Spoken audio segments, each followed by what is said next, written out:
Assalamualaikum, hai, bertemu lagi dalam Dino Beta Channel. Okey, so hari ini saya nak tunjukkan kepada anda, okey, so bagaimana teknik untuk kita hasilkan kita punya fry, okey, sepadat begini. Okey, so kalau anda tengok ni, ini adalah antara fry yang baru saya hasilkan. Okey, so apakah teknik yang boleh kita buat untuk mendapatkan hasil yang banyak seperti ini?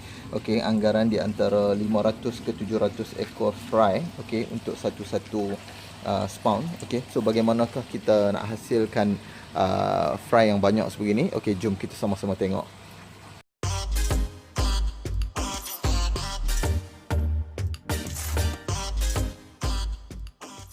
Okey, so ramai juga di antara kawan-kawan kita yang bertanya lah bagaimana kita nak hasilkan pembiakan ataupun breeding, okey, yang menjadi ataupun menghasilkan fry yang cukup banyak untuk ikan laga kita. Okey, selain daripada faktor genetik ikan, okey, kita perlu pastikan pemilihan induk yang tepat, okey, berdasarkan jenis genetik ikan, dan juga usia ikan yang sebaiknya untuk kita breed adalah pada usia 4 bulan ke atas, bergantung pada saiz ikan dan juga jenis ikan yang akan anda breed. Okey, terutama kalau ikan yang jenis pelakat, anda perlu mengambil kira saiz induk anda. Kalau anda memilih induk yang terlalu kecil, mungkin hasil fry anda nanti akan kurang, dan juga berkemungkinan fry anda akan terus membesar sehingga ke tahap apabila ia membesar, ia mungkin akan terbantut. Okey, so tapi kalau anda memilih induk yang cukup besar, saiz yang cukup matang,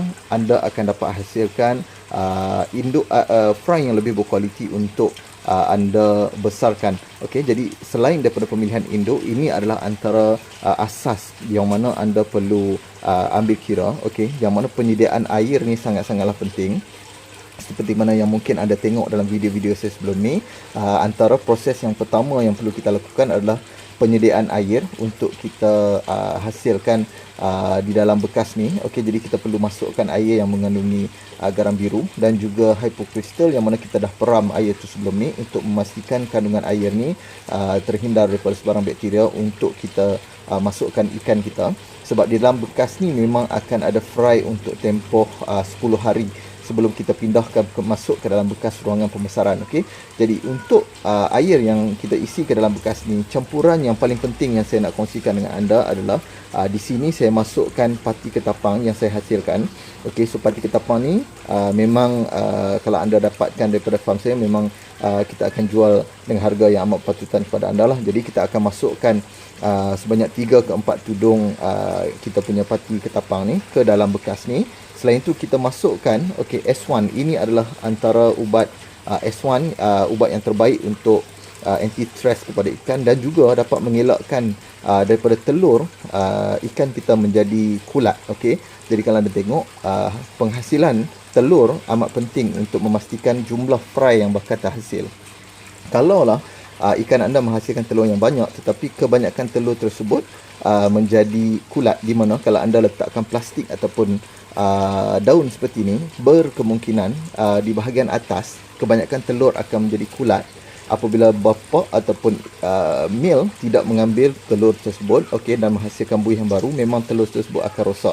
Jadi dengan menggunakan S1 ni, telur ikan kita akan menjadi lebih selamat. Okey, dan ini adalah antara hasil yang mana anda tengok penghasilan ikan ni, selain daripada faktor cuaca yang membuatkan ikan ni ataupun fry ni menjadi banyak, adalah kualiti air dan juga induk yang sesuai untuk kita breed. Okey, kalau anda breed di waktu hujan, memang potensi untuk mendapatkan kuantiti yang banyak seperti ini amat rendah. Okey, ya, juga anda perlukan di sini adalah black water, yang mana black water ni adalah penggalak untuk ikan kita mengawan. Okey, jadi ini adalah antara 3 produk yang mungkin anda boleh cuba. Okey, sebab kalau anda tengok di sini, anda boleh gunakan produk ni untuk berpuluh-puluh kali lah. Okey, kalau anda nak breed ataupun ratusan kali proses breeding, sebab anda hanya perlu pakai 2 titik saja S1.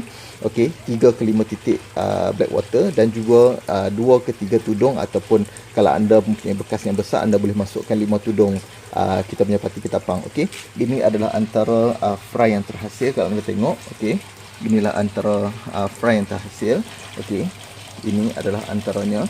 Okey, kalau anda tengok, okey, di bahagian atas ni, okey, saya ada tunjukkan kepada anda bagi proses penghasilan fry yang tidak menggunakan kaedah ini adalah antara contoh, okey, kurangnya fry terhasil apabila kualiti air dalam bekas ni tidak terlalu baik, dan juga telur ikan kita banyak yang menjadi kulat, okey, disebabkan mungkin oleh faktor kita punya induk belum cukup matang untuk mengawasi telur dan juga mengawal telur tersebut. Okey, so ini adalah antara proses yang mungkin anda boleh cuba sendiri. Okey, tips ni sangat mudah yang mana anda boleh tengok sebelum ni, episod-episod sebelum ni yang saya dah tunjukkan bagaimana cara menghasilkan air dan juga bagaimana proses breeding yang saya tunjukkan kepada anda.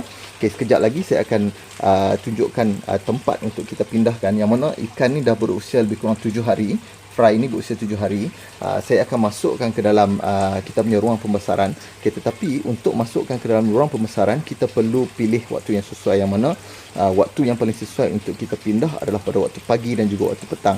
Sebab suhu air amat sesuai lah untuk kita lakukan proses pemindahan. Okey, sekejap lagi kita akan tengok ruang pembesaran yang akan saya masukkan ikan ni pada hari ke-10 nanti. Untuk memastikan ruangan ni amat sesuai dan cukup untuk kita masukkan fry yang banyak seperti tadi.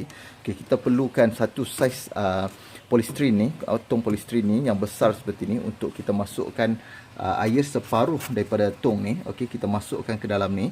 Nanti kita akan letakkan ikan ataupun fry kita ke bahagian dalam ni. Perlahan-lahan kita akan pindahkan masuk ke dalam ni. Bagi saya lebih suka masukkan satu jenis ikan di dalam satu bekas, sebab kita tak nak campur adukkan genetik ikan di dalam satu bekas, kecuali kalau ikan dah membesar dan kita boleh identify sama ada ikan tersebut dari genetik yang mana satu. Tapi waktu kecil ni memang agak susah untuk kita nak identify sama ada ini adalah dari jenis FCCP ataupun jenis fancy. Okey, jadi kalau bekas seperti ini lebih baik untuk ikan kita membesar, sebab yang pertama dari sudut ruangan, yang keduanya dari sudut makanan. Jadi apabila anda masukkan makanan, kebanyakan ikan akan dapat makan dengan cukup, dan juga ruangan ni amat sesuai untuk pembesaran ikan. Jadi kalau anda tengok ni, okey, ini adalah antara ikan yang telah berusia lebih kurang sebulan. Ini adalah yellow fancy. Okey, ini adalah kita punya hellboy. Okey, di bahagian dalam ni, okey, kalau anda tengok ini adalah antara ruang pembesaran. Yang di bahagian atas ni adalah breeding tank yang mana saya masih breed. Dalam tempoh seminggu ni saja saya breed lebih kurang 25 pasang ikan. Okey, kalau anda tengok ini adalah antara female yang sudah ready breed. Kalau anda tengok saiznya memang cukup besar. Okey, kat bahagian dalam ni memang cukup besar. Okey, di bahagian ni pun ada giant, okey, female giant. Dan di bahagian dalam ni, bagi anda yang berminat untuk dapatkan female, okey, di dalam ni terdapat yellow fancy, hellboy, ada juga FCCP di dalam ni, okey, dan juga fancy marble. Jadi anda boleh hubungi saya, okey, kalau anda nak dapatkan ikan-ikan yang berkualiti seperti ini untuk anda jadikan sebagai induk. Anda boleh hubungi saya di nombor ni. Okey, kita akan layan setiap permintaan anda. Okey, so harga anda boleh deal terus dengan saya untuk dapatkan harga yang terbaik. Okey, so kita jumpa lagi dalam video-video yang lain dalam Dino Beta Channel. Assalamualaikum.